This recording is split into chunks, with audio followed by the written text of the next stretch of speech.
আইয়ুব নবীর মুসিবতের কথা স্মরণ করো রে মুমিন। ইসমাইলের জবাই করার মুসিবত কুরবানির কথা স্মরণ করো হে মুমিন। এমন কোন নবী দুনিয়া থেকে যান নাই যার উপরে কঠিন থেকে কঠিন কোন মুসিবত আসে নাই। ইউনুস নবীর মাছের পেটে নিলেন কত মুসিবত। জাকারিয়া আলাইহিস সালামকে গলা কাটা হলো, কত কঠিন মুসিবত। আপনার আমার নবী যার কোনো তুলনা নাই। কেমন নবী আমার? মুসা নবী আল্লাহর বন্ধু, ঈসা নবী আল্লাহর বন্ধু, ইব্রাহিম নবী আল্লাহর বন্ধু। আবার আপনার নবী রহমাতুল লিল আলামিন ও আল্লাহর কথা কন না কেন বন্ধু। ব্যবধানটা কি? বলে সব নবী রাসূল আমার আল্লাহ তাআলার আশিক, আর আমার আল্লাহ নিজে হলেন মুহাম্মদের আশিক। ব্যবধান আসেনি? সমস্ত সাহাবায়ে কেরাম তেমনি ভাবে সমস্ত সাহাবায়ে কেরাম আমার নবীর আশিক। আবু বকর নবীর আশিক, সমস্ত সাহাবায়ে কেরাম নবীজির আশিক। আর আমার নবী হলেন একমাত্র ওমরে ফারুকের আশিক। সেই ওমরের সাথে দুশ্মনী কেন? ঘুমের ঘরে ঝগড়া হয়েছিল, এই জন্য তারাবি কমায় দিছে। হায় হায় হায়, তুমি 8 রাকাত না পড়ো, তারাবি যদি নাও পড়ো, মা হসপিটালে চলে গেছে, তোমার অসুস্থতার জন্য দৌড়াইতে হয়, তারাবি পড়তে পারো না, আল্লাহ মাফ করে দিবেন। কিন্তু চালাকি যদি করিয়া কও পড়ব না, সময় আছে, সুযোগ আছে, শক্তি আছে, এমন চালাকি যদি করো, আল্লাহর আদালত তোমাকে ছাড়বে না।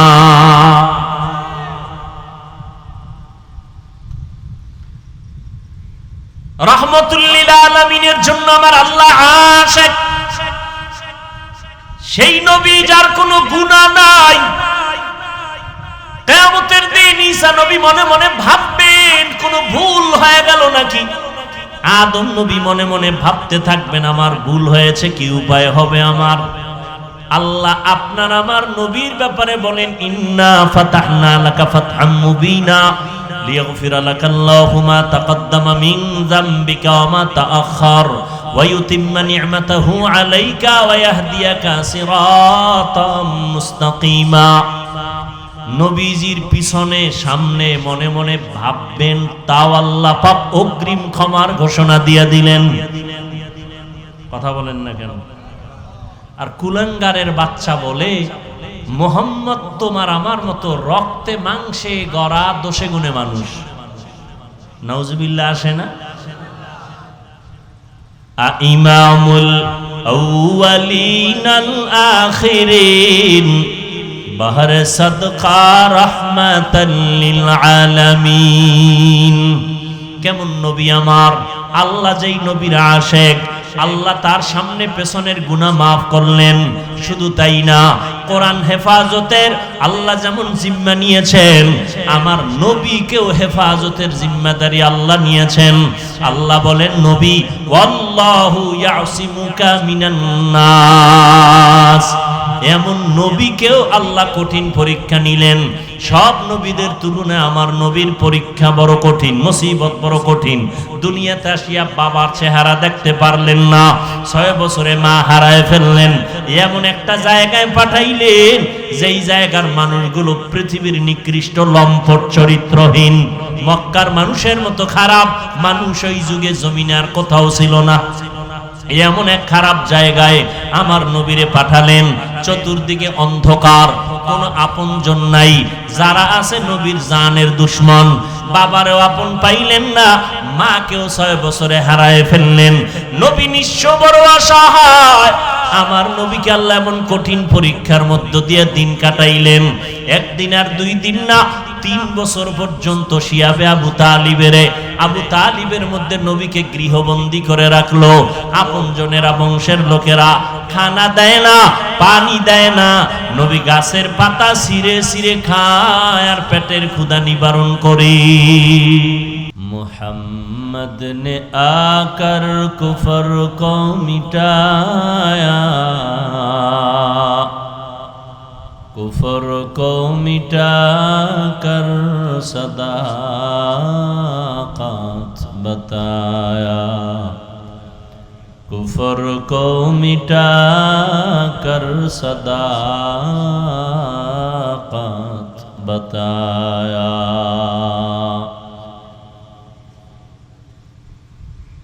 মাদ্রাসাতুল ইহসান লিউলুমিল কুরআন কর্তৃক আয়োজিত ওয়াজ মাহফিল ও হালকায়ে জিকির 22 জুন 2024। সভাপতি বীর মুক্তিযোদ্ধা আলহাজ নূর মোহাম্মদ সাহেব,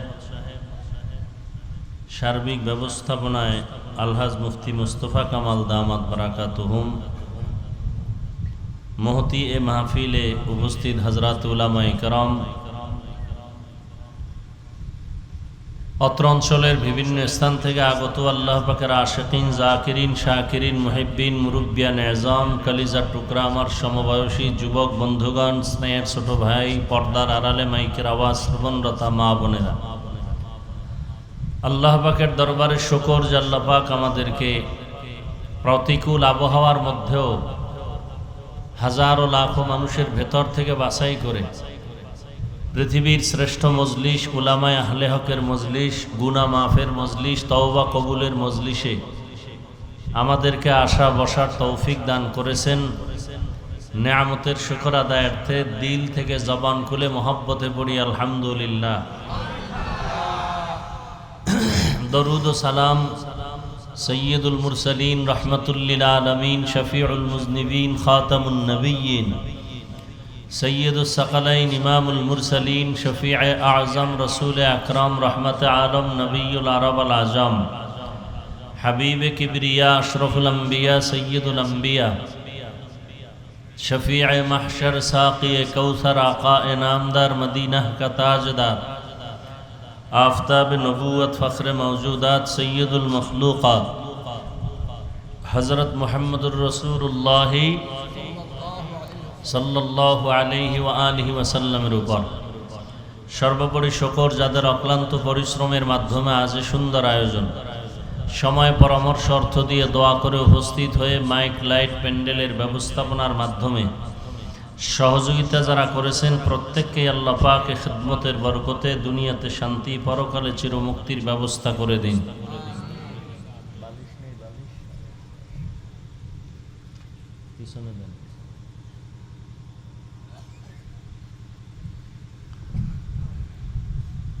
হযরত উলামায়ে কেরাম কোরআন সুন্নাহ ভিত্তিক দিক নির্দেশনামূলক আলোচনা আপনাদের সামনে রেখেছেন, আপনারাও ধৈর্যের সাথে শ্রবণ করেছেন। উলামায়ে হযরতদের কথা সমস্ত উম্মাহকে সহি তরিকায় আমল করার তৌফিক দান করেন। উলামায়ে কেরামের ইজ্জতকে আল্লাহ বেশি বেশি বাড়ায় দেন। আমার দেশে যারা উলামায়ে কেরামের ইজ্জতকে নষ্ট করার জন্য বিভিন্নভাবে ষড়যন্ত্র করে, লেখার মাধ্যমে, ফেসবুকের মাধ্যমে, আল্লাহ এদের হেদায়েত দান করেন। আমি আপনাদের দোয়া নেওয়ার আশায় হাজির হয়েছি এবং সংক্ষিপ্ত কিছু কথা বলার নিয়তে কোরআন হাকিমের এক আয়াতে কারিমা, রসুলের হাদিস থেকে একটি হাদিস পড়েছি। ইখলাস ও রুহানিয়াতের সমন্বয়ে সহি নিয়তে, সহি তরিকায়, সহি কিছু কথা বলার মতো, শুনবার মতো আমাকে আপনাদের প্রত্যেককে আল্লাহ পাক তৌফিক দান করেন। দুনিয়াটা পরীক্ষার হল, মুমিনের জন্য, বেঈমানের জন্য না। আল্লাহ পাক বলেন, ওয়ালা নাবলুওয়ান্নাকুম বিশাইইম মিনাল খাউফি ওয়াল জুই ওয়া নাকসিম মিনাল আমওয়ালি ওয়াল আনফুসি ওয়াস সামারাত। মুমিনকে আল্লাহ বলেন, অবশ্যই তোমাদেরকে পরীক্ষা করবই করব, ভয়ের মাধ্যমে, ক্ষুধার মাধ্যমে, মালের কোরবানি, জানের কোরবানি, ফলের ঘাটতির মাধ্যমে। অবাশশিরিস সাবিরিন, সুসংবাদ সাবির যারা, তাদের জন্য। নবীজি বলেন, মাইয়ুরিদিল্লাহু বিহি খাইরান ইউসিব মিন, আল্লাহ যাকে বেশি মহব্বত করেন, ভালোবাসেন, তাকেই মুসিবতের দ্বারা পরীক্ষা নেবেন। দুনিয়াটা পরীক্ষার হল, মুমিনের জন্য, কোনো বেঈমানের জন্য না। কারণ যে স্কুল বা মাদ্রাসার ছাত্র ছাত্রী না, তার জন্য কোনো পরীক্ষা নেই। যে স্কুল বা কলেজ, ভার্সিটি, মাদ্রাসায় ভর্তি হয়ে ছাত্র পরিচয় দেয়, তার জন্য পরীক্ষা। আর পরীক্ষা মানি একটা মুসিবত। পরীক্ষা না থাকলে ছাত্র জীবন আরো স্বাধীন। আল্লাহ পাক রব্বুল আলামিন যারা ঈমানের ভর্তি ফরম পূরণ করছে, ইসলামী কলেজে ঢুকে গেছে, তারা এখন ইসলামী কলেজের ছাত্র, এরা এখন মুমিন মুসলমান, এদের জন্য এখন পরীক্ষা। আল্লাহ পাক এই পরীক্ষাটা দেওয়ার জন্য দুনিয়ায় পাঠাইছেন। তো পরীক্ষার আগে ক্লাস হওয়া লাগে। ক্লাস, শিক্ষক ছাত্র ছাত্রী ক্লাস না হলে পরীক্ষা থাকে না, লেখাপড়া হয়, ক্লাস আদান প্রদান হয়। আমার মুহতারাম ভাই মুফতি জিহাদুল ইসলাম সাহেব ক্লাস সম্পর্কে কিছু ইঙ্গিত আপনাদেরকে দিয়েছিলেন, হয়তো অনেকে খেয়াল করেননি। আল্লাহ পাক সমস্ত রুহের জগতের রুহদেরকে ছাত্র বানাইয়া নিজে শিক্ষক হলেন, এরপরে সবক দিলেন তাওহীদের উপরে। আলাস্তু বিরব্বিকুম, সেখানে জবাব দিয়েছিল সর্বপ্রথম আপনার আমার রসুলের রূহ বালা বলে। অন্যান্য রূহ যারা ছিল, যাদের রূহ সবাই একই আওয়াজ দিছিল। আবু জাহিল্লার রূহ ওখানে ছিল, সেও বলেছিল বালা। ফেরাউনের রূহ ছিল, সেও বলেছিল বালা। কিন্তু আল্লাহ জানেন এই ফেরাউন আমার বিরুদ্ধে যুদ্ধ ঘোষণা করবে, নমরুদ আমার বিরুদ্ধে যুদ্ধ ঘোষণা করবে। আল্লাহ জানতেন না? জানতেন, কিন্তু জবাব সব এক। নবীও কয় বালা, মুমিনেও কয় বালা, অন্যান্য বেঈমানদের রুহেও বলে বালা, আপনি আমাদের রব। ক্লাসের মধ্যে শিক্ষক প্রশ্ন করল, স্বাধীনতার সাল কত বলো? ক্লাসের ফার্স্ট বয় বলল 71 সাল, সেকেন্ড বয় বলে 71, থার্ড বয় 71। কিছু ছাত্র তো এদিকে কোনো খবরই নেই, ওরা ঘুরে আর বাবার টাকা খরচ করে, পড়ালেখা নেই। এ করলেও কিন্তু এরা চালাক, চিন্তা করে আমরা কি জবাব দেব, বলো তোমরা বলো। ওরা চিন্তা করলো first boy, second boy, third বয় যা বললো এটাই বলি। ওদেরটা হলে আমাদেরটাও হবে, ওদেরটা না হলে আমাদেরটাও হবে না। স্যার 71 সালে, স্যারও জানে এটা সব ফেল করার ছাত্র। নাম্বারের জবাব হিসেবে নাম্বার যদি দেই, প্রশ্নের জবাবে সবাইরে সমান নাম্বার দেওয়া লাগে, হাকিকতে সবাই সমান নাম্বার পাওয়ার উপযুক্ত। স্যারে কয় না, নাম্বার যদি সমান দেই আমার দৃষ্টিতে ইনসাফ হবে, কিন্তু পরীক্ষার্থীর দৃষ্টিতে ইনসাফ হবে না। সমানভাবে যদি আমি দিতে যাই তাহলে ইনসাফ, কিন্তু আমি সমানভাবে দিতে পারি না, কারণ ইনসাফ হয় না। ফার্স্ট বয়, সেকেন্ড, থার্ড বয় এরা দিছে সঠিক, অন্যগুলো দিছে বেঠিক শুনে শুনে। ওদের হাকিকতে যদি আমি জবাব হিসাবে নাম্বার দেই, তাহলে ওরা সবাই আমার উপরে ক্ষিপ্ত হবে, রাগ করবে। দরকার নেই, পরীক্ষার হলে যাও, প্রশ্ন সেখানে দেওয়া হবে, নিজের প্রশ্নের উত্তর নিজে লেখবা, হাতের লেখা ভালো, সময় সবার বেলায় সমান। এরপরে নিজেই রেজাল্ট হাতে পাওয়ার আগে নিজেই পেপার দেখে বুঝতে পারবা তুমি কত নাম্বার পাওয়ার যোগ্য। আল্লাহ যখন বললেন তোমাদের রবকে, নবী বললেন আপনি, সমস্ত মুমিনরা বললেন আল্লাহ আপনি আমাদের রব। আল্লাহ তো জানেন বেঈমানেরাও বলছে আপনি আমাদের রব, কিন্তু এদের কথা সঠিক না। আল্লাহ যদি এখন হাকিকতে নাম্বার দেন তা কেউর ইনসাফ হবে, কারো দৃষ্টিতে বেইনসাফি হবে। আল্লাহ কয় দরকার নাই, পরীক্ষার হলে গিয়ে নিজে আমল নামায় পেপারে লেখো, জবাব লেখো, যাও নিজে মরার আগে পেপারে আমল নামায় লেখা নিজেই রেজাল্টের কিছুটা অনুভব করবা, তুমি জান্নাতি না জাহান্নামী। এখন কথা হলো প্রশ্নপত্র, পরীক্ষার হলে যাওয়ার আগে প্রশ্নপত্র লাগে, প্রশ্নপত্র বুঝায় দেওয়া লাগে। যেমন আমাদের সন্তানরা পরীক্ষার আগে কোচিং করে, যেই সমস্ত পরীক্ষার প্রশ্ন আসতে পারে এগুলো দাগায় দেয়, গাইড সংগ্রহ করে। আবার শুধু গাইডেই হয় না, একজন কোচিং মাস্টার লাগে। মোটামুটি দুইটা ব্যবস্থা না হলে পরীক্ষার্থী পাশ করতে পারে না। এক ব্যবস্থা কিতাব, আর এক ব্যবস্থা কিতাব বুঝায় দেওয়া, কোচিং মাস্টার, প্রাইভেট মাস্টার। আল্লাহ সমস্ত মুমিনদের পরীক্ষায় পাশ করার জন্য দুই ব্যবস্থা দিলেন, কিতাব দিলেন, কিতাব বুঝায়া দেওয়ার ব্যক্তি দিলেন।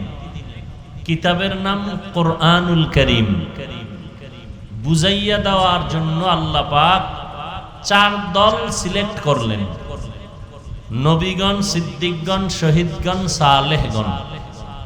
বর্তমান দুনিয়াতে যারা আছেন এরা সলিহিন, সাদিকিন, কিয়ামত পর্যন্তই একটা দল থাকবে, এরা ওয়ারাসাতুল আম্বিয়া। এদের কাজ কি? আল্লাহর দেওয়া প্রশ্নপত্র উম্মতকে বুঝাইয়া দেওয়া। নিজে প্রশ্ন বানানোরও ক্ষমতা নাই, প্রশ্ন তাসি করারও ক্ষমতা নেই। প্রশ্ন তৈরি করে দিয়ে গেছেন আমার আল্লাহ রসুলের মাধ্যমে। এখন ওলামায়ে কেরামের দায়িত্ব শুধু উম্মতকে প্রশ্ন বুঝাও, পরীক্ষার হলে যেন ফেল না করে। দুনিয়ার এক পরীক্ষা, মরার পরে আর এক পরীক্ষা। প্রশ্ন করা হবে সবার বেলায় সমান। দুনিয়াতে প্রশ্ন করা হয় ক্লাস 1-এর প্রশ্ন একরকম, 3 ক্লাসের ছাত্রর প্রশ্ন ভিন্ন রকম। আল্লাহ পাকের প্রশ্ন সিস্টেম সব ভিন্ন, দুনিয়ার তুলনায় আলাদা। কে ধনী, কে গরিব, কে আলেম, কে মূর্খ, কে টাকাওয়ালা, কে টাকা ছাড়া, কে বিদেশি, কে কালো, কে ধনী, সবার প্রশ্ন এক। রবের পরিচয় দাও, ধর্মের পরিচয় দাও, রাহমাতুল্লিল আলামিনের পরিচয় দাও। বাস এই 3 প্রশ্ন কবরে। ওই কবরে গিয়া যেন প্রশ্নের অ্যান্সার উল্টা পাল্টা না হয়, দুনিয়ার থেকে এগুলো ঠিক করে যাও। বলে কেমনে? তসবি টেনে রবের জিকির করবা, মার রব্বুক, রব্বি আল্লাহ, অমা দীনুক, দীনিয়াল ইসলাম। না, রবকে ভালো করে চিনো, ইসলাম জীবনে বাস্তবায়ন করো, রাহমাতুল্লিল আলামিনের পরিচয়টা জীবনের আপন বানায় নাও। এই যত ওয়াজ মাহফিল যা কিছু মূল টার্গেট এই 3 প্রশ্নের জবাব ঠিক করো। রবকে চিনো, রবকে। রুহের জগতের সেই প্রশ্ন এখনো তোমাকে মুখস্থ করানো হচ্ছে। নামাজে দাঁড়াও, শুরুতে আলহামদুলিল্লাহি রাব্বিল আলামিন। রুকুর মধ্যে যাও, সুবহানা রাব্বিয়াল আযীম। সেজদায় যাও, সুবহানা রাব্বিয়াল আ'লা। রবের পরিচয়, রবের পরিচয়, রবের পরিচয়। যারাই রবের সাথে গভীর সম্পর্ক করবে, কঠিন সময়ে তারা পাশ করতে পারবে। আল্লাহ সেই কুদরতি ক্ষমতা দিয়ে দিবেন। কবরের 3 প্রশ্ন, রবের পরিচয়, ধর্মের পরিচয়, রাহমাতুল্লিল আলামিনের পরিচয়। আর কোনো প্রশ্ন নেই, আমাকেও যা আপনাকেও তা। এটা ঠিক করা লাগবে দুনিয়াতে। কেমনে? রবের সাথে সম্পর্ক গভীর করতে হবে, ইসলাম অনুযায়ী চলতে হবে, নবীর তরিকা আমার জীবনের গলার মালা বানাতে হবে। এই জন্য রসুল ১৫০০ বছর আগে বলে গেছেন, 2টো জিনিস রেখে গেলাম, আঁকড়ায় ধরো, কোনোদিন সম্মানও যাবে না, ঈমানও নষ্ট হবে না। এক হলো কোরআন, দ্বিতীয় হলো রসুলের সুন্নাহ। قال النبي صلى الله عليه وآله وسلم تركت فيكم أمرين لن تضلوا ما تمسكتم بهما كتاب الله وسنة رسوله। নবী চ্যালেঞ্জ দিলেন, 2 জিনিস আঁকড়ায় ধরো।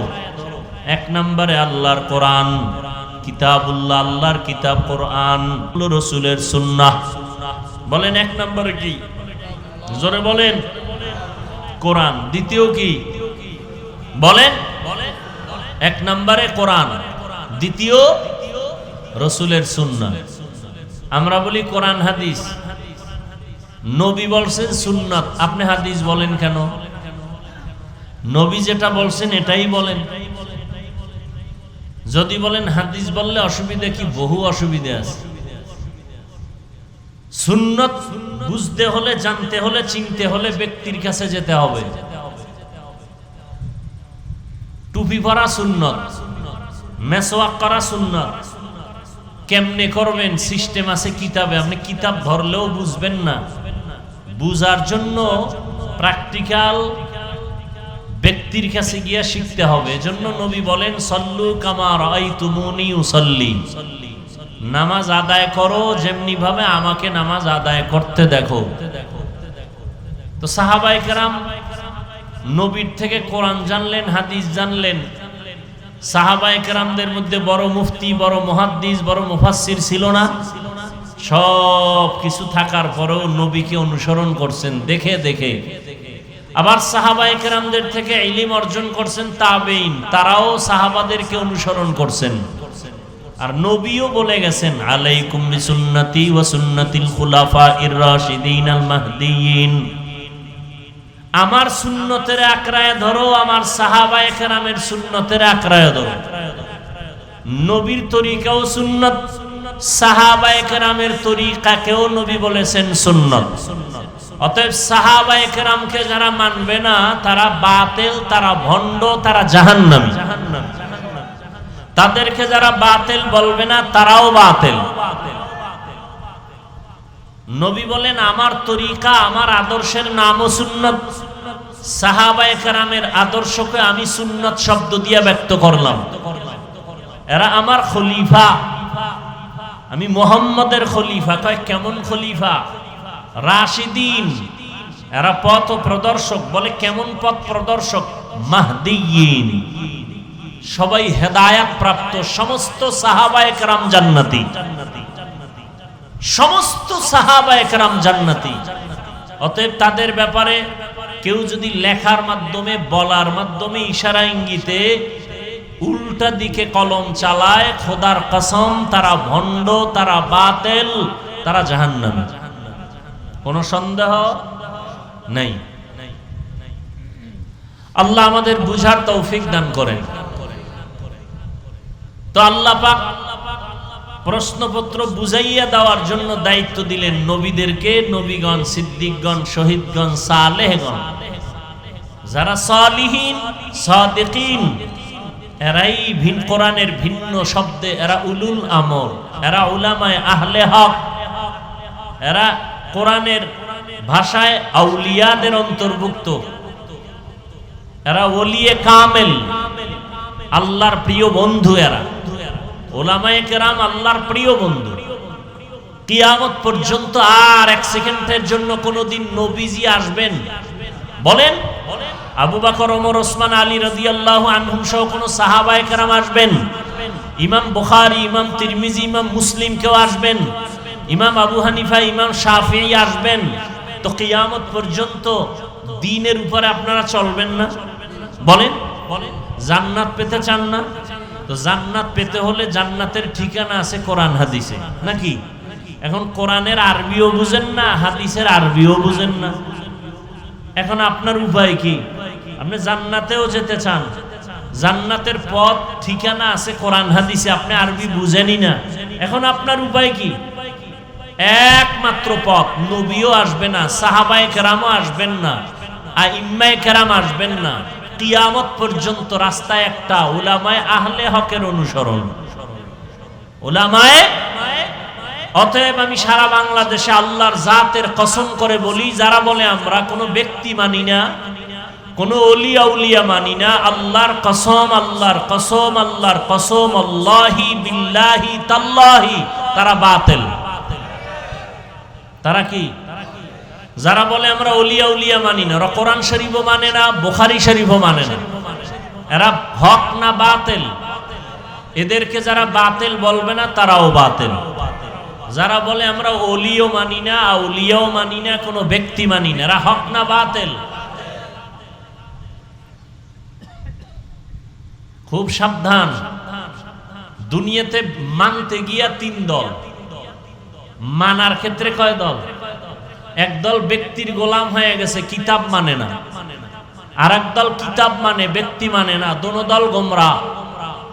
আর যারা বলে আমরা ব্যক্তিকেও মানি, কিতাবও মানি, এরা হক। এরা কি? হক।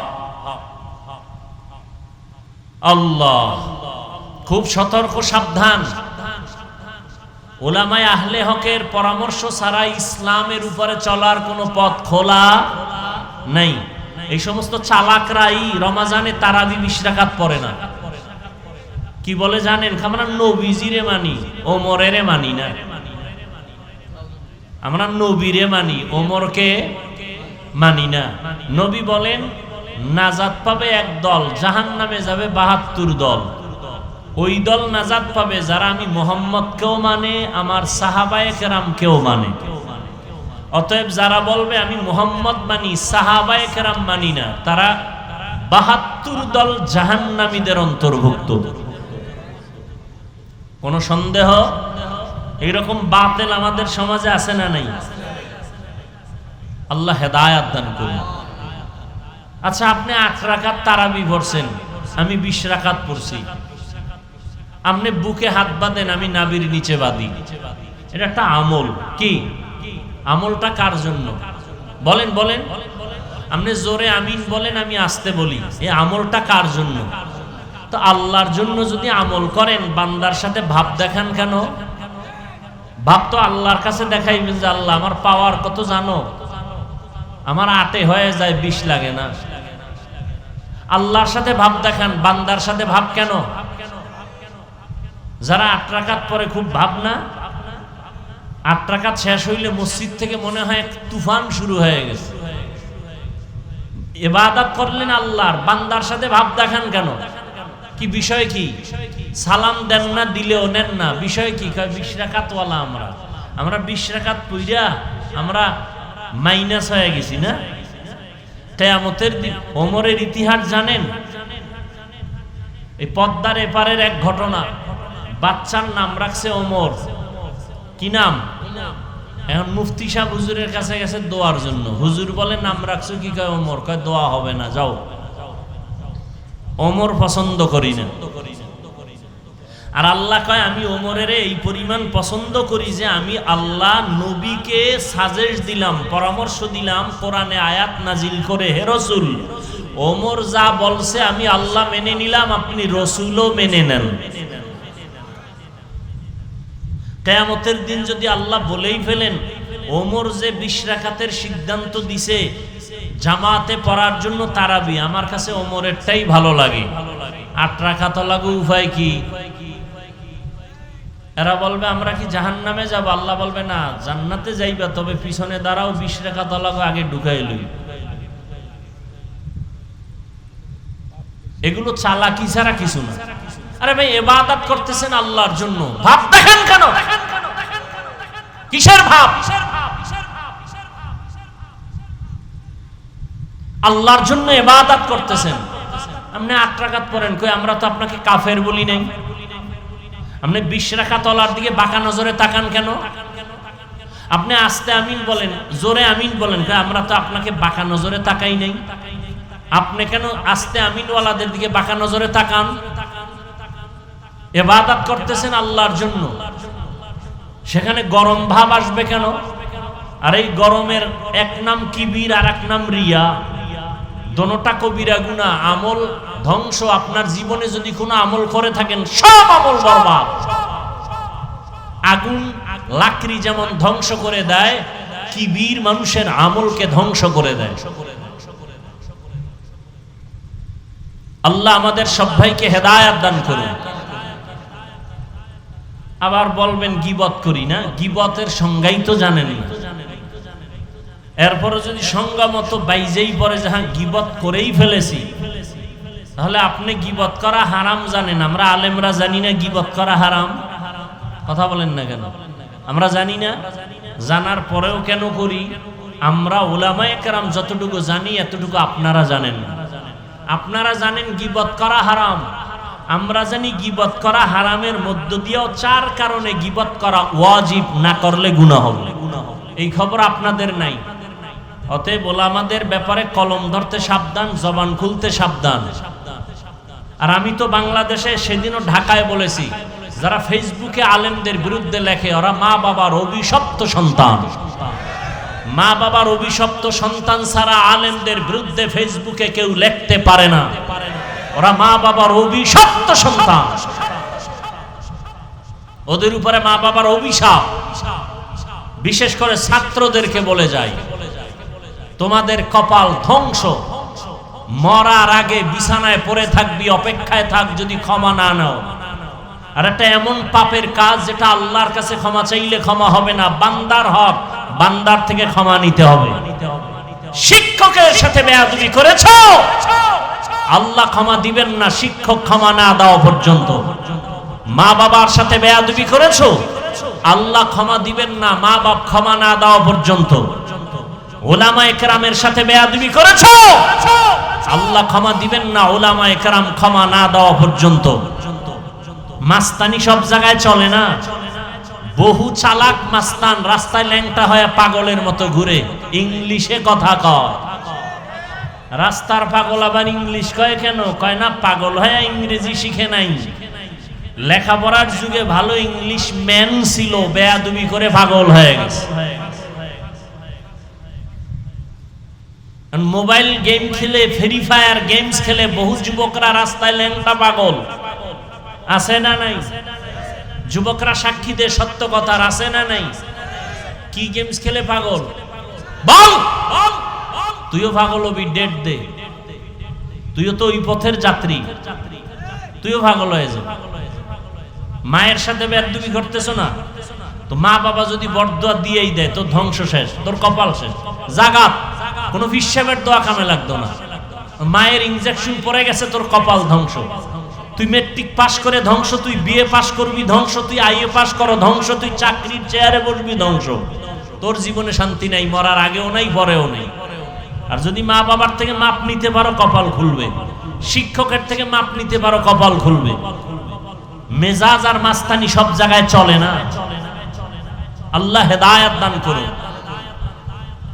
দুনিয়াটা পরীক্ষার হল। আল্লাহ 5টা জিনিসের দ্বারা পরীক্ষা নেবেন মুমিনদের। কয় জিনিস? 5টা জিনিসের দ্বারা। যদি কেউ পাস করতে চায় তাদের একটা পুঁজি লাগবে, ওই পুঁজিটা না থাকলে সে কখনো পাস করতে পারবে। ওই পুঁজির নাম ধৈর্য। পুঁজির নাম কি? ধৈর্য। আল্লাহ আমাদের সবাইকে সাবিরিনদের অন্তর্ভুক্ত করে দেন। ধৈর্য ধারণ করতে পারলে অনেক দাম। ধৈর্য 3 প্রকার। ইবাদতের বেলায় ধৈর্য, মুসিবতের বেলায় ধৈর্য, গুনাহের বেলায় ধৈর্য। এখানে আপনারা বসছেন, এটা ইবাদত। বসার সাথে সাথে গুনাহ মাফ। নবীজি বলেন যখন উলামায়ে আহলে হকের মোলাকাতে কোনো উম্মত বের হয়, প্রত্যেকের সাথে 70,000 রহমতের ফেরেশতার কাফেলা আল্লাহ দিয়ে দেন। তাহলে এখানে যতক্ষণ বসে থাকবেন ততক্ষণ সওয়াব। একটা দিনের মাসআলা শিখবেন, 100 রাকাত নফল নামাজের সওয়াব আল্লাহ দান করবেন। ইসলামের অনেক মাসআলা মাসাইল বিধান শিখবেন, 1000 নফল রাকাত নামাজের সওয়াব পেয়ে যাবেন। সুবহানাল্লাহ আসে না? এক যুক্তিবাদী কয় আস্তে কইল তো আল্লাহ শুনে, জোরে বলার দরকার কি? যুক্তিটা ফজরের নামাজে দিও ইমামরে যে হুজুর ফজরের নামাজে কেরাত আসতে পড়েন, আল্লাহ তো আসতে বললেও শুনেন। যুক্তি চলবে? যুক্তি দিয়ে নাস্তিক আর বেঈমান হওয়া যায়, আল্লাহ পাওয়া যায় না। যুক্তি দিয়ে কি হওয়া যায়? বেঈমান হওয়া যায়, আল্লাহ পাওয়া যায় না। বুঝে আসুক না আসুক মেনে নেওয়ার নাম ইসলাম। যে মেনে নেয় তার নাম মুসলিম।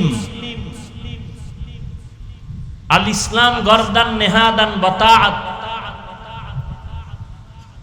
শান্তির আরবি হলো সালাম। আমরা সালাম দেই না, শান্তির দোয়া করি। কি করি? এখন সালাম নাই, স্টাইল হয়ে গেছে। তো লজ্জা শরম নাই। IA pass, BA pass, matric pass করছে, সব পারে, সব পারে। আসসালামু আলাইকুম, এই 2টা শব্দ পারে না। কি পরিমাণ বেহায়া! দুনিয়ার সব পারে, 2 শব্দ পারে না। সালাম দেয় সালাম আলাইকুম, মানে তোর উপরে খোদার লানত গজব। হে আবার ঘুরায় কয় ওয়ালাইকুম, তোর উপরে আগে ভরুক। শান্তির জন্য সালাম, যা কয় এতে গজবের দোয়া, শান্তির দোয়া না। তো দুনিয়ার সব পারলো, আসসালামু আলাইকুম 2টা শব্দ পারে না। বিএ পাস করছে, আইএ পাস করছে, মুসলমানের সন্তান, সব পারে, 2টা শব্দ সালাম পারেন। এটা শিখতে কি মাদ্রাসায় যাওয়া লাগে না? আল্লাহ হেদায়েত দান করুন। 5টা জিনিসের দ্বারা আল্লাহ পরীক্ষা করবেন। পাস করার জন্য পুঁজি লাগবে কয়টা? একটা, নাম কি? ধৈর্য। ইবাদতের বেলায় ধৈর্য, যেমন বৃষ্টি হয়েছে, অনেকে আসে নাই, আসার নিয়ত ছিল, আর আপনারা আসছেন, আবার বৃষ্টি কাদার মধ্যে বসে আছেন। এটা ধৈর্য না থাকলে হোক সম্ভব? কোনদিন সম্ভব? এই যে ধৈর্য ধারণ করছেন, আমলের ফল আলাদা, ধৈর্য দর্শনের ফল আলাদা। বলে ধৈর্য ধারণের ফল অনেক, এর মধ্যে দুইটা ফল অনেক বড়, একটা দুনিয়ায় আর একটা পরকালে। ইয়া আইয়ুহাল্লাযীনা আমানুস্তাঈনু বিস-সাবরি ওয়াস-সালাহ ইন্নাল্লাহা মা'আস সাবিরিন। ধৈর্য ধারণকারীদের দুনিয়ায় বড় পুরস্কার হলো, আল্লাহ বলেন, ও মুমিন, আমি আল্লাহ তোমার বন্ধু হয়ে থাকব। আল্লাহ বন্ধু হয়ে গেল আর কোনো টেনশন আছে? আল্লাহ বন্ধু হয়ে থাকবেন। পরকাল জীবনে আল্লাহ ধৈর্য ধারণকারীদের আর একটা বড় পুরস্কার দান করবেন। ইন্নামা ইউওয়াফাস সাবিরুনা আজরাহুম, ইন্নামা ইউওয়াফাস সাবিরুনা আজরাহুম বিগাইরি হিসাব। কিয়ামতের দিন ধৈর্য ধারণকারীকে আল্লাহ বলবেন, বিনা হিসাবে জান্নাতে চলে যাও। জান্নাত চাইতো ইনশাআল্লাহ, হিসাব দিয়া না হিসাব ছাড়া? দুনিয়ায় যেই পাওয়ার দেখান, কিয়ামতের দিনে একটু পাওয়ার টাওয়ার নিয়ে বলবেন না হিসাব ছাড়া কেন? আমার আমল আছে, আমি হিসাব দিয়েই যাবো। আল্লাহর সাথে একটু পাওয়ার দেখাবেন, সম্ভব? হ্যাঁ, ধৈর্য ধারণকারীদের জন্য দুই পুরস্কার, বড় বড়, দুনিয়া একটা, আখিরাতে একটা। ইবাদতের বেলায় ধৈর্য, গুনাহের বেলায় ধৈর্য, মুসিবতের বেলায় ধৈর্য। যে বৃষ্টি হলো এক মুসিবত। বৃষ্টি কি? একটা মুসিবত। মুসিবতে আল্লাহ মুসিবত দিবেন, এটা আল্লাহর ওয়াদা। কাকে দিবেন? নবী বলেন, আল্লাহ যাকে ভালোবাসেন। মাইয়ুরিদিল্লাহু বিহি খাইরান ইউসিব মিন। এজন্য আমাদের মুরব্বী আল্লাহওয়ালারা কখনো মুসিবত আসলে আল্লাহ শিখাই দিয়েছেন ইন্না লিল্লাহ পড়ো। আর আমাদের আল্লাহর ওলি যারা ছিলেন, এদের মধ্যে কেউ কেউ মুসিবত আসলে পড়তেন আলহামদুলিল্লাহ।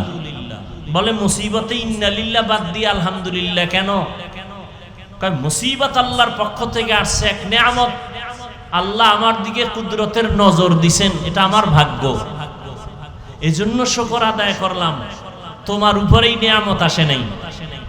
স্বামী আর স্ত্রী সংসার করে, তো একদিন স্ত্রী স্বামীকে বলে, তুমি আমাকে কেমন মহব্বত করো? বলে সীমাহীন। বলে কেমন? তুমি আমার জীবন, তুমি আমার মরণ, যা চাও তাই দিব। স্ত্রী বলে, তুমি যা চাই তাই দিবা? বলে হ্যাঁ। তালাক দাও।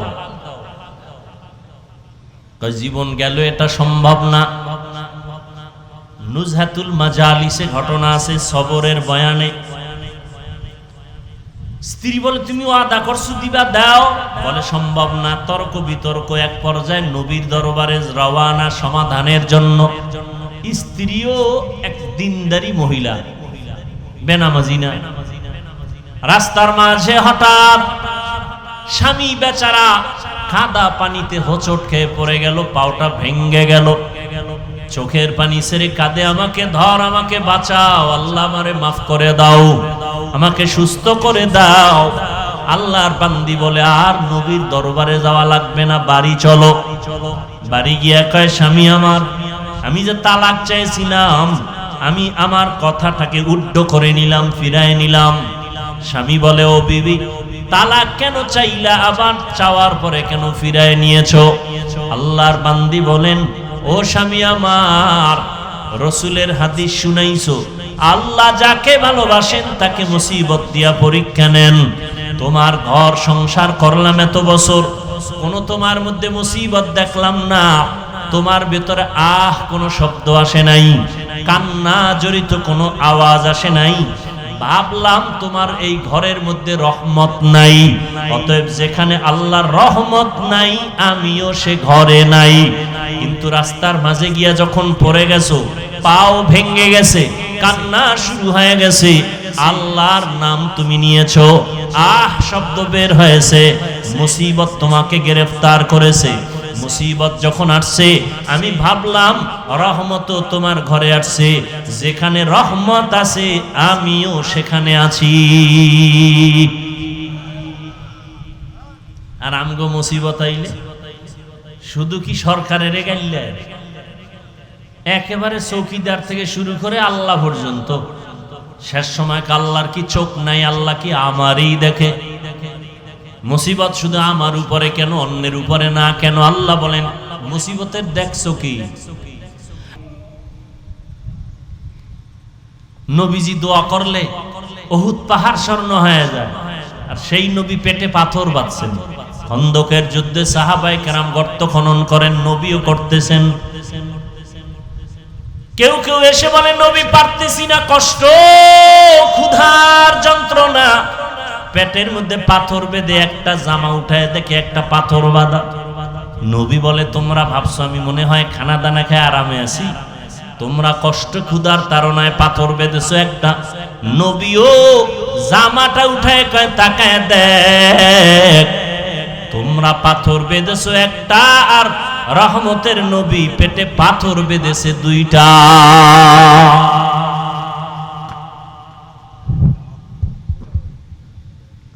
নবী এত কষ্ট করলেন সাহাবায়ে কেরামদেরকে নিয়ে, এত কষ্টের জিন্দেগি নবীজির আমার,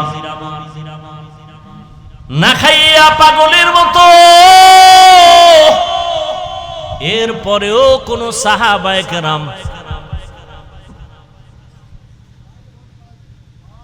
সাহাবায়ে কেরাম তারপরেও কোনদিন হারামের পথে এক বিন্দু অগ্রসর হন নাই। আরাম গো ইমানের হালাত, একটু যদি তরকারি খানা দানা ঝামেলা দৌড়াই, ডক্টর ইউনূসরে কই পাই, একটু আব্বা বলে ডাক দেই, লোন উঠাই, হারাম খাই, গ্রামীণ ব্যাংকে যাই, আছে না নাই? দৌড়ায় হারাম খাওয়ার জন্য। একটা চায়ের দোকান দিছে, সেখানেও লোন উঠাইয়া এরপরে দোকান দিছে। এই হারাম উঠাইয়া, হারাম টাকা দিয়া লোন উঠাইয়া ভালো আছে এরকম দুই একটা লোকের নাম কন, শান্তিতে আছে। একজনের নাম কন, আমি আর এর বিরুদ্ধে ওয়াজ করব না। আছে একটাও শান্তি দেয়, বরং এর অশান্তি যে কত। লোন উঠাইছে একজনে, কিস্তি আদায় না করতে পারলে লাশটাও কবরে যাবে না কিস্তি দেওয়ার পর সারা। শুধু কি তাই, ওই বেঈমানের বাচ্চাগুলো এত খারাপ, কিস্তি যদি দিতে না পারে ঘরের মধ্যে আক্রমণ করে। এক বেচারা এসে কাঁদতেছে, হুজুর আমার উপযুক্ত মেয়ের গায়ে হাত তুলছে, আমার স্ত্রীকে মারতেছে, কিস্তি দিতে পারি না এই জন্য কাঁদতেছে আমার কাছে। আমি কি খাওয়ারও হারাম, কি করার?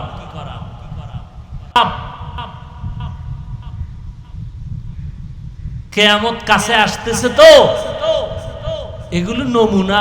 কুত্তা মারলে মানুষ কষ্ট পায়, মানুষ হত্যা করলে কষ্ট পায় না। দেখেন না, আজকেও আসতেছি এক জায়গায় গলায় রশি লাগাই দিছে। মরণডারে কি মনে করে তারা, কি মনে করে? ভাল লাগে না? মায়ের সাথে অভিমান কইরা গলায় ফাঁস দেয়, বন্ধুর সাথে অভিমান কইরা মইরা যায়। ওই যে লাইভে এসে একটা মেয়ে কয়েকদিন আগে, ব্যাস কি দেখতেছি যা কল্পনাও করি নাই। এক ছেলের বাড়ি মেয়ে আইসা কোথার থেকে আইসা হাজির, বয়া রইছে যাইব না, বিয়ে করবে। এই সমস্ত এগুলো কি পরিমাণ নির্লজ্জতা আমাদের মুসলমানের ঘরে ঘরে এখন শুরু হয়ে গেছে। এর থেকে নির্লজ্জতা আর কি হতে পারে? আরে সব কিছুর মূলে নাটের গুরু মোবাইল। সব শেষ। হায় হায়, মোবাইলে উপকার করেছে একটা, ক্ষতি করেছে ৯৯টা।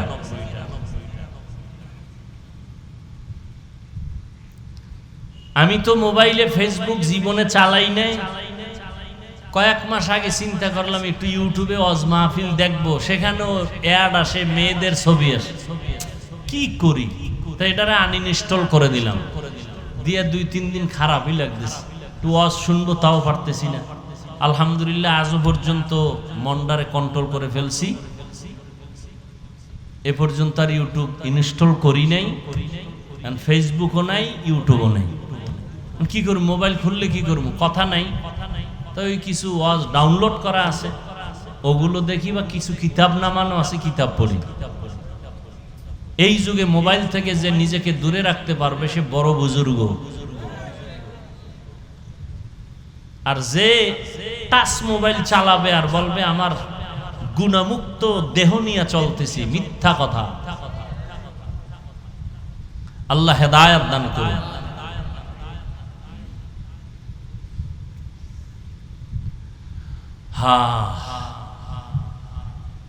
ঘরে ঘরে ঘরে ঘরে কবিরা গুনাহ, সারা রাত কবিরা গুনাহ, প্রকাশ্যে কবিরা গুনাহ, সারাটা রাত।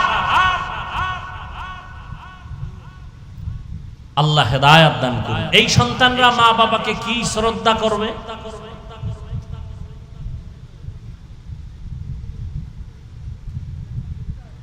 আপনার যদি মোবাইল প্রয়োজন হয়, আপনি বাটন মোবাইল চালান। কি জন্য আপনি গুনার পথে নিজে চালাইতেছেন, স্বামী স্ত্রী ভিন্ন কথা, বাচ্চার হাতে মোবাইল দিয়ে দিছে। কেউ কেউ আবার মিথ্যার আশ্রয় নিয়ে আমি সন্তানের হাতে দেই নাই। তো সন্তান মোবাইল চিনুনি, কহ তোরে বাপ মায়ের দিছে, কয় না তো পাইছো কই, আব্বা আম্মারটা আছে তো ফ্রি, বাসায় গেলে মা বাবারটা ফ্রি। আল্লাহ হেদায়েত দান করুন। ওয়ালানাবলুওয়ান্নাকুম বিশাইইম মিনাল খাউফি ওয়াল জুই ওয়া নাকসিম মিনাল আমওয়ালি ওয়াল আনফুসি ওয়াস সামারাত। পাঁচটা জিনিসের দ্বারা আল্লাহ পরীক্ষা নিবেন। এক নাম্বার হলো ভয়। ইমাম শাফিঈ রাহমাতুল্লাহি আলাইহি বলেন, এখানে ভয়ের দ্বারা উদ্দেশ্য হলো আল্লাহর ভয়। দাড়ি রাখলে আল্লাহ খুশি, তুমি দাড়ি যদি না রাখো তোমার আত্মীয় স্বজন খুশি। এখানে তোমার পরীক্ষা, তুমি আত্মীয় স্বজনের ভয়ে দাড়ি কাটবা নাকি জাহান্নামের আযাবের ভয়ে দাড়ি রাখবা, এটাই তোমার ঈমানের পরীক্ষা। পর্দা করলে আল্লাহ খুশি, পর্দা যদি করো তোমার না করো তোমার আত্মীয় স্বজন শালি দুলাভাই খুশি। এখন শালি দুলাভাইর ভয়ের কারণে কি পর্দা ছেড়ে দিবা নাকি আল্লাহর আযাবের ভয়ে পর্দা রক্ষা করে চলবে, এটা তোমার ঈমানের পরীক্ষা। আর একটা ভয় হলো বান্দার পক্ষ থেকে ভয়। ইসরায়েলের বেঈমানের বাচ্চাগুলো ফিলিস্তিনের মুসলমানকে ভয় দেখায়, এ জমিন ছেড়ে চলে যাও না হয় তোমাদেরকে মেরে ফেলা হবে। এই ভয়ে পরীক্ষায় ধৈর্যের সাথে কামিয়াবির দরজা আগায় যাও। কল্লা যাবে, সব যাবে, আল্লাহর ঘর রক্ষা আমার ঈমান দিতে কখনো পারবো না। এজন্য গলা কাটা শহীদ হয়ে যাইতেছে, বাবায় মিষ্টি খাওয়ায়, ফিলিস্তিনের মানুষের হাসে, সাংবাদিকরা কয় মিষ্টি খাওয়ান কেন? আমার দুই সন্তান এই রাস্তায় শহীদ হয়ে জান্নাতে চলে গেছে, আমিও প্রস্তুতি নিতেছি, আমিও জান্নাতে যাব। আর আমগো দেশের মুসলমান এত বড় দুষ্ট, ঈমান দুর্বল, কয় ফিলিস্তিনে মানুষ মরে, এখানে চিল্লাইলে লাভ কি? কত বড় নিকৃষ্ট ঈমানওয়ালা মুসলমান। আল্লাহ হেদায়েত দান করুন। পাঁচটা জিনিসের মাধ্যমে আল্লাহ পরীক্ষা নিবেন। এক নাম্বার আল্লাহর ভয়, দ্বিতীয় পরীক্ষা হলো ক্ষুধা। ইমাম শাফিঈ রাহমাতুল্লাহ আলাইহি এখানে ক্ষুধার দ্বারা বলতেছেন রোজা। এই যে রমজান চলে গেল, অনেক আল্লাহর বান্দা রোজা রাখে নাই, আবার অনেকে রোজা রাখছে তারাবি ভরে নাই, আবার অনেকে তারাবি ভরছে পুরাটা ভরে নাই। আবার একদল রোজা যারা রাখে না, এরা চায়ের দোকানে বসে বলছে আমি রোজা রাখবো কেন, ঘরে কি ভাতের অভাব আছে? আমরা কি ভাতের অভাবে রোজা রাখছি? ক্ষুধার নামে পরীক্ষা। আল্লাহ ক্ষুধার দ্বারা পরীক্ষা নিবেন। ও বান্দা, মাঝে মাঝে খানা আসবে, আসবে না, তুমি কি হারামের পথে যাও নাকি ধৈর্য ধারণ করো? মরিয়া যাব না খাইয়া মরবো, তারপর হারাম খাবো না, কি নিয়ত করা যায় না ইনশাআল্লাহ? এরপর আমি ঢাকাতে বলি, ও ধনী ভাইরা, আপনি তো জেনে শুনে এই পচা পায়খানা খাবেনি, আপনার উপরে আর আমার কোনো বয়ান নাই, আপনি খাইয়া মরেন। তবে আপনার কাছে অনুরোধ, ঘরের স্ত্রী আর বাচ্চার অপরাধ কি? ওর রক্ত কেন নাপাক করতেছেন বলেন? বাচ্চার রক্ত তো পবিত্র, স্ত্রীর রক্ত তো পবিত্র। ওকে কেন হারাম টাকার বাজার করাইয়া খাওয়াইয়া ওর রক্ত নাপাক করেন? এই অধিকার আপনাকে কে দিয়েছে? বাচ্চাটার রক্ত নাপাক করবেন না, অনুরোধ। আপনি বাপ নামের কলঙ্ক। আপনার স্ত্রী যদি জানে যে আপনি চুরির টাকা, হারামের টাকা স্ত্রীকে খাওয়াইতেছেন, স্ত্রী বলবে ভিক্ষা করে খাবো, তোর ঘর করব না, বন্ধ কর তোর এই চুরির টাকা। সন্তান জানলে বলবে জীবনে তোরে বাপ বলে পরিচয় দিব না। আল্লাহ হেদায়েত দান করুন। 2 নম্বরে ক্ষুধার মাধ্যমে পরীক্ষা। 3 নম্বর মালের কোরবানি। মালের কোরবানি মানে যাকাত। ধনীরা যদি যাকাত দেয়, আল্লাহর কসম, আমার সোনার বাংলাদেশের মোড়ে মোড়ে সাইনবোর্ডে লেখা দারিদ্র বিমোচন করো। আল্লাহর কসম করে বলি, আমার দেশে যতদিন পর্যন্ত ধনীরা সঠিকভাবে যাকাত দিবে না, ততদিন পর্যন্ত দারিদ্র বিমোচন হবে না। আর যদি সঠিকভাবে দেয়, দারিদ্র আর থাকবে না।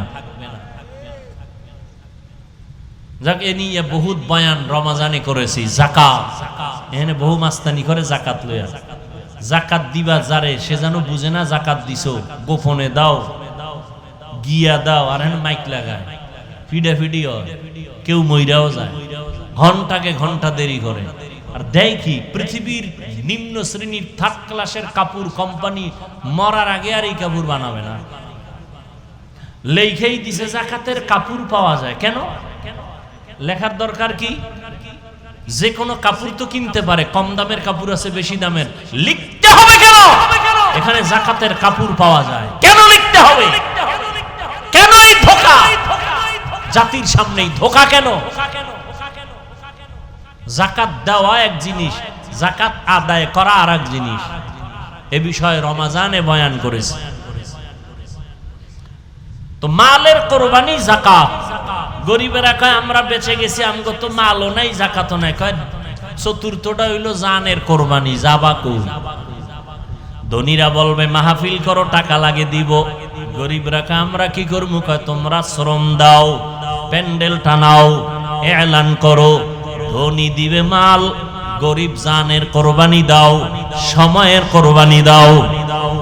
জানের কোরবানি যেমন ইব্রাহিম নবী ইসমাইলের নিয়ে জানের কোরবানি দিতে গিয়া কামিয়াব হয়েছেন। ও আল্লাহর বান্দারা, জানের কোরবানি দাও, আল্লাহর রাস্তায় সময় লাগাও। জীবন যদি চলে যায়, ফিলিস্তিনের জমিনে জানের কোরবানি চলতেছে, আল্লাহর মুহাব্বতের ঈমানের পরীক্ষায় তারা কামিয়াব হয়ে গেছে। বয়ানি করলাম, বয়ানি শুনলাম জীবনভর। এই ঠিক ঠিক ময়দানে কয়জন পাওয়া যায়? দলের জন্য জান কোরবান, মাল কোরবান, নেতার জন্য জানমাল কোরবান, নবীজির জন্য জানমাল কোরবান নাই। তাহলে মসজিদ এত দুর্বল কেন? মাদ্রাসা দুর্বল কেন? ইমামের বেতন কম কেন? 5,000 টাকা বেতন 6 মাস, বাকি কেন? সভাপতি দেয় কত? 100 টাকা। সভাপতি মাসে 100 টাকা, সেক্রেটারি বেশি দেওয়া যাবে না। তাহলে সভাপতির উপরে ওড়াবে আদবিতে কত? 50। রাগ করেন না? এরপরও ইমামের রাখছে রিমান্ডে। জেলখানায়ও মানুষ এত রিমান্ডে থাকে না, ইমামরা যেই পরিমাণ রিমান্ডে থাকে। একক তো নামাজ দেরি হইলে গেছিলেন কই ইমাম সাহেব? জিগায় কে? কয় রিক্সাওয়ালা। পাওয়ার কি? 5 টাকা মাসে বেতন দেই। হাসেন, এর থেকে বেয়াদবি আর কিছুই হতে পারে না। আলেম ওলামা ইমাম দায়িত্বশীল উম্মতের রাহবরদেরকে চার্জ করে, শোকজ করে, এটা কেন সেটা কেন। ইমাম যদি পাওয়ার পাইতো, এই ফজরের সময় সভাপতি মসজিদে নাই কেন? তাকবীরুল্লাহ গেল কেন? উভয় আছি। শিয়ালের হাতে মুরগি দিলে যা হয় তাই হচ্ছে। আল্লাহ হেদায়েত দান করুন। এই বয়ান আমি কইরা আরামে বাসায় যেয়ে ঘুমামু। কোন খতিব সাহেব মসজিদে করুক না। সূর্য ডুবার আগে বলবে বাড়িতে একটু দেখা কইরা আইয়েন। সুদের বয়ান আমি করলাম, কোন ইমাম করে মসজিদে? পারবে? সেই আছে সুযোগ। সুদখোর ঘুষখোরের মোনাজাত কবুল হবে না, নামাজ কবুল হবে না, তেলাওয়াত কবুল হবে না, জিকির কবুল হবে না। আর এক আমরা মাথায় নিয়ে নাচতেছি, না খাইয়া মরে যাব। জানের কোরবানি, মালের কোরবানি, পঞ্চম পরীক্ষা ফলের কোরবানি, ফলের ঘাটতি। আস-সামারাত, ইমাম শাফিঈ রাহমাতুল্লাহ আলাইহি বলেন এখানে ফল দ্বারা উদ্দেশ্য হলো প্রত্যেক মা বাবার সন্তান। কারণ কোরআন শরীফে প্রত্যেক মাকে আল্লাহ বলেছেন ফসল উৎপাদনের ক্ষেত, আর ওই ক্ষেতের ফসল হলো সন্তান। ইন্নামা আমওয়ালুকুম ওয়া আওলাদুকুম ফিতনা, সম্পদ ও সন্তান হলো জমিনের পরীক্ষার বস্তু। ইয়া আইয়ুহাল্লাযীনা আমানু লা তুলহিকুম আমওয়ালুকুম ওয়া আওলাদুকুম আন যিকরিল্লাহ। ও দুনিয়ার মুমিন, সন্তান আর সম্পদ থেকে সতর্ক, আল্লাহর শরণাপন্ন, আল্লাহর জিকির থেকে যেন তোমাদেরকে দূরে সরায় না নেয়। সন্তান আল্লাহ দিয়েছেন, আবার আল্লাহ নিয়ে যাবেন, এটা আল্লাহর কঠিন এক পরীক্ষা। আল্লাহ সন্তান দিয়ে পরীক্ষায় ফেলাবেন। তুমি সন্তানের মায়ায় কি আল্লাহকে ভুলে যাও? ইব্রাহিম নবীরে আল্লাহ সন্তান দিয়া কঠিন পরীক্ষা নিয়েছেন। পাশ করবে তারা, ওয়াবাশশিরিস সাবিরিন, যারা ধৈর্য ধারণ করবে তারা কামিয়াব হয়ে যাবে। ও এলাকার মুসলমান, ও যুবক, ও পর্দার আড়ালের আম্মা জানেরা, ধৈর্যের পরীক্ষায় ইব্রাহিম নবী পাস। ইব্রাহিম নবী একা পাস করতে পারেন নাই, সহযোগিতায় ছিলেন মা হাজেরা আলাইহা সালাম। তিনি যদি সহযোগিতা না করতেন কামিয়াব হওয়া কঠিন ছিল। আবার সন্তান ইসমাইল, আল্লাহ তাকে এত ধৈর্য ধারণ করার মাদ্দা দিয়ে দিলেন। বাবায় যখন বলছে সন্তান তোমাকে জবাই করতেছি, স্বপ্ন দেখলাম, সন্তান বলে ইয়া আবাতি ইফআল মা তুমার সাতাজিদুনি ইনশাআল্লাহু মিনাস সাবিরিন। আব্বা জান, আপনি যা দেখছেন তাড়াতাড়ি তা কায়েম করেন, বাস্তবায়ন করেন, আমাকে ধৈর্য ধারণকারীদের মধ্যেই পেয়ে যাবে। দোয়া করি আল্লাহ আমার এই অঞ্চলের প্রত্যেকটা মাকে হাজেরা আলাইহা সালামের আদর্শওয়ালা বানায় দেন। প্রত্যেকটা পুরুষ মুরব্বী যারা ইব্রাহিম নবীর আদর্শওয়ালা বানায় দেন। আমার কলিজার প্রত্যেকটা যুবকের আল্লাহ পাক ইসমাইল নবীর আদর্শওয়ালা বানায় দেন। আয়োজন বৃষ্টির মধ্যে আপনারা অনেক কষ্ট করেছেন, দোয়া করি, দোয়া চাই একটা মাদ্রাসাকে উপলক্ষ করে আল্লাহ মাদ্রাসা কবুল করেন। মাদ্রাসার যা প্রয়োজন গায়বী খাজানাত থেকে ব্যবস্থা করে দেন। আল্লাহ পাক যারা হাফেজে কোরআন হলো, আল্লাহ এদেরকেও কামিয়াবির সাথে কবুল করেন। দোয়া করি, যে কথাবার্তা বললাম ভুল ত্রুটির জন্য ক্ষমা চাই। মুস্তফা কামাল ভাই যে আয়োজন করেছেন, আল্লাহ তাকেও হিম্মত শক্তি আরো বাড়ায় দেন। আমাদের সবাইকে এই 5টা পরীক্ষার যে কোনো একটা আল্লাহ যদি করেন, সবরের সাথে কামিয়াব হওয়ার তৌফিক দান করেন। আলহামদুলিল্লাহি রাব্বিল আলামিন, ওয়াসসালাতু ওয়াসসালামু আলা সাইয়্যিদিল আমবিয়াই ওয়াল মুরসালিন ওয়া আলা আলিহি ওয়া আসহাবিহি আজমাইন। ইয়া আরহামার রাহিমিন, ইয়া আরহামার রাহিমিন, ইয়া আরহামার রাহিমিন। রব্বিরহামহুমা কামা রাব্বায়ানি সগীরা। আল্লাহুম্মা ইন্নাকা আফুউন কারীম তুহিব্বুল আফওয়া ফা'ফু আন্না। আল্লাহুম্মা ইন্না নাসআলুকা রিযাকা ওয়াল জান্নাহ ওয়া নাউযু বিকা মিন সাখাতিকা ওয়ান নার। اللهم إنا نعوذ بك من البرص والجنون والجذام وسيء الأسقام. ربنا ظلمنا أنفسنا وإن لم تغفر لنا وترحمنا لنكونن من الخاسرين. ربنا وآتنا ما وعدتنا على رسلك ولا تخزنا يوم القيامة إنك لا تخلف الميعاد. ও দয়ার মালিক, প্রতিকূল পরিবেশ বৃষ্টির মধ্যে আপনার গোলামদের নিয়ে হাত তুললাম। ওলামায়ে কেরাম, মুরব্বী, হাজী সাহেব, ব্যবসায়ী, চাকরিজীবী, যুবক, বৃদ্ধ, পর্দার আড়ালের মা বোন, মেহেরবানি করে সবাইকে কবুল করে নেন, জীবনের সমস্ত গুনাহগুলো মাফ করে দেন। এই মাহফিল নাজাতের জরিয়া বানায় দেন, মাদ্রাসা কবুল করে নেন, ওস্তাদ ছাত্র যারা কবুল করে নেন, এলাকাবাসীকে কবুল করে নেন, সুন্নাতওয়ালা জিন্দেগি দান করেন, সারা দুনিয়াবাসীকে মাফ করে দেন। আয় আল্লাহ, ফিলিস্তিনের মুসলমানদের উপর রহমতের চাদর বিছায়া দেন, ইসরায়েলের জালেম সহ সমস্ত জালেমদের থেকে হেফাজত করেন, প্রবাসে যারা আছে সবাইকে হেফাজত করেন, বাংলাদেশ শান্তির দেশ বানায় দেন। প্রশাসনিকভাবে যারা কাজ করে, জনপ্রতিনিধির দায়িত্বে যারা দিনদার বানায় দেন।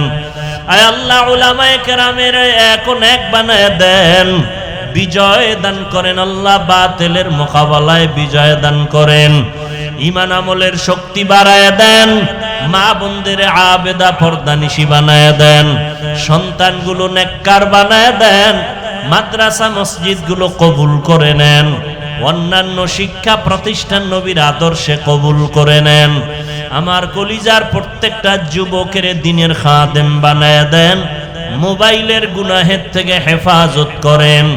আয় আল্লাহ, মোবাইলের গুনাহের থেকে হেফাজত করেন, গুনাহের প্রতি ঘৃণা জমায় দেন, নেক আমলের আগ্রহ বাড়ায় দেন, ইলম হিকমত আমলে বরকত দান করেন, রিয়া হাসাদ কিবির দূর করে ইখলাস দান করেন, আদবওয়ালা বিনয়ী জিন্দেগি দান করেন। আয় আল্লাহ, আমরা যারা হাত তুলেছি জানি না কার মা নাই, কার বাবাও নাই, অন্ধকার কবর থেকে দোয়ার অপেক্ষায় আছি। আয় আল্লাহ, মুরব্বী যারা সবার কবর জান্নাতের ফয়সালা করে দেন। আম্বিয়ায়ে কেরাম, সাহাবায়ে কেরাম, শুহাদায়ে কেরাম, আউলিয়ায়ে কেরাম, আসাতিজায়ে কেরাম, সবার মাকাম জান্নাতে উঁচু বানায় দেন। আমাদের যারা বেঁচে আছেন হায়াত বাড়ায় দেন, দীর্ঘ নেক হায়াত দান করেন, অসুস্থ যারা সুস্থতার নেয়ামত দান করেন। আয় আল্লাহ, চলার পথে ইজ্জতের সাথে হেফাজত করেন। আয় আল্লাহ, মুখালেফের মুআফিক বানায় দেন, জাহিরি বাতিনি দুশমন থেকে হেফাজত করেন। আয় আল্লাহ, সারা দুনিয়ায় খেদমতের জন্য নিরাপদে কবুল করে নেন, হালাল বরকতি রিজিকের ব্যবস্থা করে দেন। আয় আল্লাহ, গায়বী খাজানার থেকে আপনি সব ব্যবস্থা করে দেন, পরমুখাফিকির থেকে হেফাজত করেন। আল্লাহ, দিলের নেক আশা পূরণ করে দেন।